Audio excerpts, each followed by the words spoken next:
அதுக்காக சம்மந்தப்பட்டவங்க அதுங்களை பராமரிக்கிறதும் இல்லை.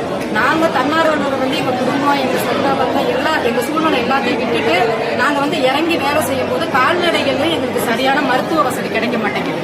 ஏன்னா எது கேட்டாலுமே இல்லைங்கிறாங்க. இது திருப்பூர் மாவட்டம். இங்கே இருக்கிற திருப்பூர் மாவட்டத்தில் இருக்கிற எல்லாருமே இங்கே கால்நடை இங்கே தான் வரணும். ஆனால் இங்கே மெடிசன் கேட்டால் டாக்டர்ஸ் எல்லாம் கொஞ்சம் அலட்சியமாக பதில் சொல்கிறாங்க. மெடிசன்ஸ் இல்லைங்கிறாங்க, டாக்டர் இல்லைங்கிறாங்க, எக்ஸ்ரே இல்லைங்கிறாங்க, ஸ்கேன் இல்லைங்கிறாங்க, பிளட் டெஸ்ட் இல்லைங்கிறாங்க. அப்படி இருக்கும்போது நாங்கள் என்ன பண்ண முடியும்? நாங்கள் தன்னார்வலராக நாங்கள் இறங்கி களத்தில் இறங்கி அப்பப்போ ஸ்பாட்டில் வேலை செய்கிறோம். ஆனால் நாங்கள் யாருக்கிட்டையாவது உதவி கேட்டு கூட நாங்கள் அந்த அடிப்பட்ட தெருநாய்களை நாங்கள் பராமரிக்க ரெடியாக இருக்கோம். ஆனால் எங்களுக்கு சப்போர்ட் பண்ண கவர்மெண்ட் எங்களுக்கு ஒத்துழைப்பு கொடுக்கணும். அதுதான் நாங்கள் இப்போ கோரிக்கையாக கலெக்டரை பார்க்க வந்திருக்கிறோம். எங்களுக்கு என்னென்னா முறையான கருத்தடை கவர்மெண்ட்டு அவங்களுக்கு ஒதுக்கின நிதி உதவியை கரெக்டாக அவங்கள கருத்தடை பண்ணி அவங்களுக்கு முறையான வேக்சின் போட்டு நாய் துரத்தாமல் கடிக்காமல் இருக்கிறதுக்கு ராபிஸ் ஊசி இந்த மாதிரி எல்லாம் எங்களுக்கு எல்லா வசதியும் பண்ணி கொடுத்தா நாங்கள் இன்னும் நிறைய பேர் இறங்கி வேலை செய்ய தயாராக இருக்கோம். சிஎம் சார் தான் இதுக்கு ஒரு நல்ல முடிவு எடுக்கணும். ஏன்னா நம்மளை சார்ந்து நம்மளை நம்பி வந்த பிள்ளைங்க நம்மளா கொண்டுட்டு வரல, காலங்காலமா நம்ம கூட பயணிச்சது. நாய்ங்கிறது நம்மளோட காலங்காலமா பயணிச்சுட்டு இருந்த ஒரு விஷயம்.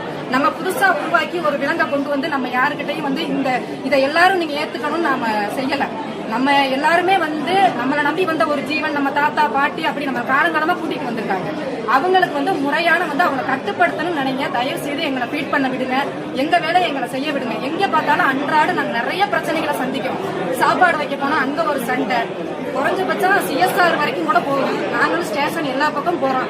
சிஎம் சார் நாலேஜுக்கு நீங்க எல்லாரும் இதை கொண்டு போய் நல்ல செஞ்சு கொடுக்கணும். வாயிலா செய்யறதுக்காக நாங்க கேட்டுக்கிறோம்.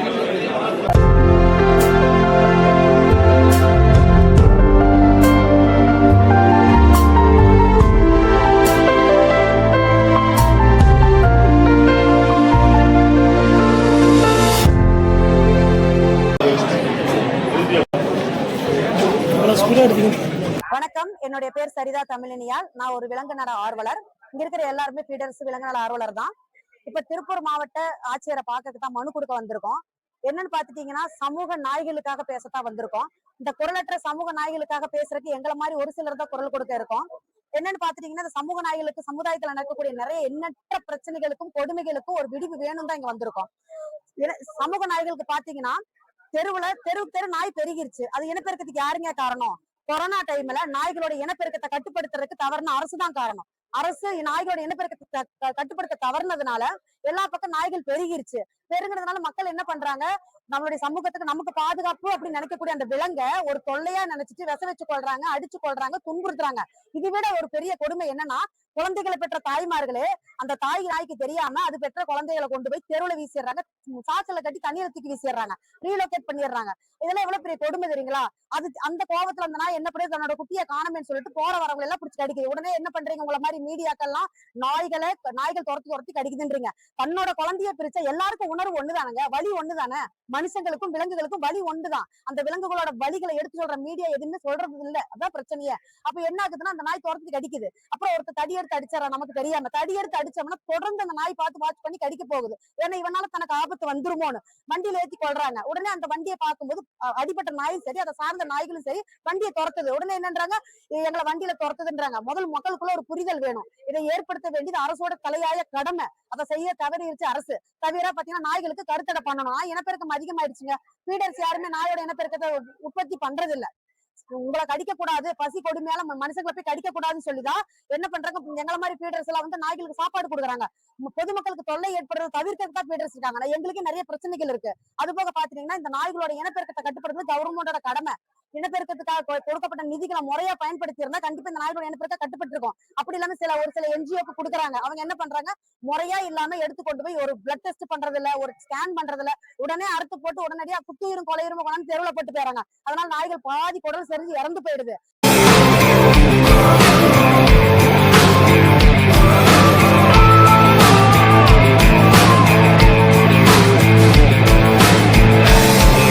Welcome to Ammu Furniture, offering all kinds of wooden, steel and plastic furniture since 1983.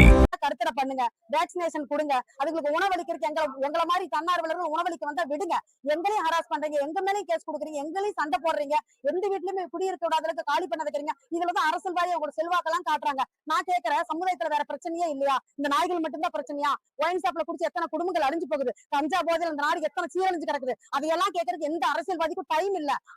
நாயை பிடிச்சிட்டு தொங்குறாங்க. இது எந்த விதத்துலயும் நியாயம்? நாய்கள் இருக்கிறது நமக்கு பாதுகாப்பு. தெருவில் இருக்கிற விச ஜந்துக்கள், விச பூச்சிகள், பாம்பு பூரா போனதை வீட்டுக்குள்ள வராம தடுத்துக்கிட்டு இருக்கு. சம்பளமே இல்லாத வேலைக்காரன ஒவ்வொரு நாய் உங்க தெருவை பாதுகாத்துட்டு இருக்கு. இது யாருங்க வெளியே கொண்டு வந்து சொல்றா? எங்களை மாதிரி ஆட்கள் மட்டும்தான் வெளியே கொண்டு வந்து சொல்ல முடியும். அந்த நாயை சித்திரவதை பண்றீங்க. நான் ஒண்ணு கேட்கிறேன், நாய் நன்றி உள்ளது, அது எல்லாருக்குமே தெரிஞ்சுது. இது எழுதப்படாத நியதி. அப்ப நாய்க்கு நீங்க உணவளிச்சீங்கன்னா உங்க ஒரு பிஸ்கெட் கொடுத்தாலும் உங்களை பார்த்து வாலாட்டும். அப்படி வாலாட்டுற நாய்க்கு நீங்க நல்லது செஞ்சிருந்தீங்கன்னா வாலாட்டம் உங்களை ஏங்க கடிக்க வருது?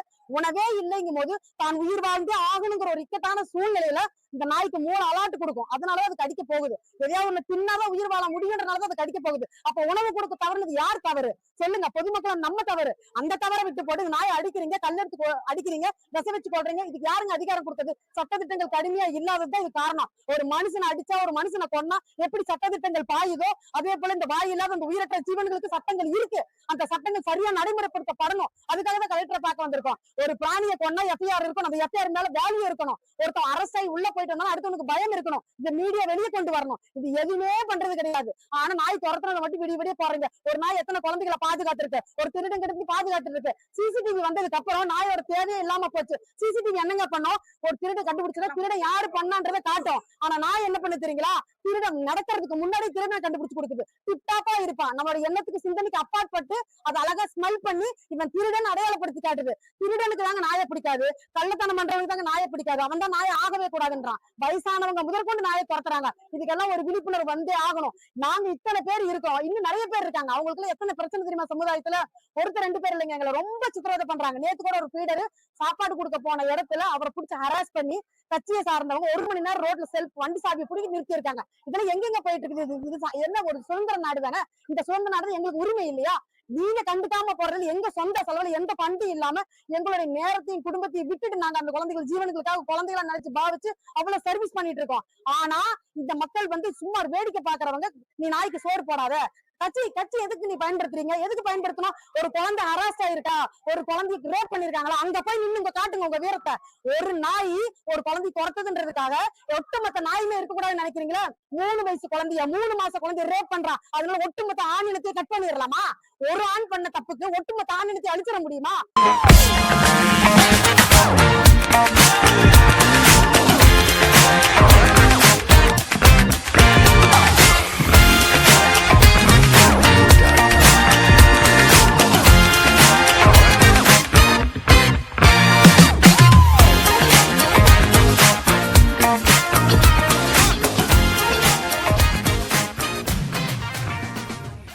அழிச்சிட முடியுமா? ஒரு நாய் தப்பு பண்ணா அந்த நாயை மட்டும் தண்டிக்கலாம். எடுத்துக்கொண்டு எங்களை மாதிரி ஆட்கள்கிட்ட சொல்லுங்க, நாங்க எடுத்து பாதுகாப்பு கொடுத்துருவோம். ராபிஸ் இருக்க நாங்க எடுத்துட்டு போறோம். எங்களை மாதிரி தன்னார்வலர்கிட்ட சொல்லுங்க. அடிக்கிறதுக்கு எந்த ரைட்ஸும் கிடையாது. சட்டத்திட்டங்கள் கடுமையாகணும், சரிங்களா? அது போக பாத்தீங்கன்னா கருத்தடை பண்ணி நாயை ரீலோகேட் பண்றாங்க. அது சட்டப்படி தப்பு. ஒரு இடத்துல ஒரு நாய் கண்டிப்பா வாழாது. இருந்த இடத்த விட்டு வேற இடத்துக்கு போனீங்கன்னா தெரு நாய்கள் என்னது தெருவை பிரிச்சு வச்சிருக்கோம். அப்ப என்னன்னா ஒரு தெருவு இன்னொரு நாய் வரும்போது ஒரு நாய் எதிர்ப்பும் கடிக்கும். அப்ப நாய்களுக்குள்ள சண்டைப்படி எல்லாம் செத்து போயிடும். நாய்க்கு கருத்தரை பண்றது அதோட இனத்தை அழிக்கிறது தான். அதை கருணையோட பண்ணுங்கன்னு தான் நாங்க கேட்கிறோம், சரிங்களா? தயவு செய்து சொல்றேன், இதை பாக்குறவங்க சரி, அந்த நாய்களை துன்புறுத்தாதீங்க. அரசு அதிகாரிகளும் சரி, கலெக்டரும் சரி, சிஎம் சார்பில் கெஞ்சி கேட்டுக்கிறோம். இந்த நாய்களுக்கு நான் பாதுகாப்பு சட்டத்தை உறுதிப்படுத்துங்க. என்னென்ன சட்டத்திட்டங்கள் இருக்கு அதெல்லாம் சோசியல் மீடியா மூலமாக செய்தி மூலமா கொண்டு வாங்க. தயவு செய்து ஜீவனுக்கு ஒரு லைஃப் கொடுங்கன்னு தான் சொல்றோம். மனிதனை போலவே வலி உணர்வு எல்லாமே இந்த ஜீவன்களுக்கு இருக்கு. தயவு செய்து கெஞ்சி கேட்டுக்கிறேன். இதை புரிஞ்சுக்கிட்டு சட்டத்தை கடுமையாக்குங்க. தண்டனைகள் கடுமையானதா குற்றங்கள் குறையும். இந்த நேரத்துல தெரிவிச்சுக்கிறேன், ரீலோகேட் பண்ணாதீங்க. ஒரு மக்கள்ல ஒரு இடத்துல 10 நாய்களுக்கு பிரச்சனைனா மக்கள் என்ன பண்றீங்க? கவுன்சிலரை கூப்பிட்டு, வார்டு மெம்பரை கூப்பிட்டு நாயை ரீலோகேட் பண்ணிடுறீங்க. 80 கிலோமீட்டர் தள்ளி கொண்டு விட்டுறீங்க. அங்க இருக்கிற மக்களுக்கு இங்க இருந்து போற நாய்களால பிரச்சனை. அப்ப அங்க இருக்கிற நாய் கூட இங்க விட்டுறீங்க. ஆக மொத்தம் ஒரு ஏரியால நாய் குறையாது, புது நாய் வந்துகிட்டே இருக்கும். புதுசா வந்த நாய் உங்களை பார்த்து வாழாட்டாதுங்க, குறைக்கத்தான் செய்யும். அதுக்கு ஏற்கனவே இருக்கிற நாயே ஓகே, கருத்தடை பண்ணுங்க. 10 நாய் இருந்துச்சுன்னா அந்த 10 நாய்க்கு இந்த தெருவில் எல்லாரும் பொறுப்பேற்று கருத்தடை பண்ணுங்க, இல்ல கவர்மெண்ட் பண்ண சொல்லுங்க. இப்படி பண்ணீங்கன்னா 10 வருஷத்துல அந்த நாய் இனமே அழிஞ்சிருங்க. நாய்களுக்கு கருத்தடை பண்றதே அதோட இனத்தை அழிக்கிறது தான். அதை கூட கருணையா பண்ணுங்கன்னு தான் சொல்றோம். இனிமேல் நாய் இனங்கள் குறைஞ்சு சமுதாயமும் நல்லா இருக்கும். அந்த நாய் ஜீவன்களும் இனிமேல் பிறப்பெடுக்காம நல்லா இருக்கு இல்லையா? அந்த நோக்கத்துக்காக தாங்க கலெக்டரை பார்க்க வந்திருக்கோம். தொடர்ந்து நம்மளுடைய சேனலை இது போன்ற தகவல்களுக்கு சப்ஸ்கிரைப் பண்ணுங்க, ஃபாலோ பண்ணுங்க, அதிகமாக ஷேர் பண்ணுங்க. நன்றி.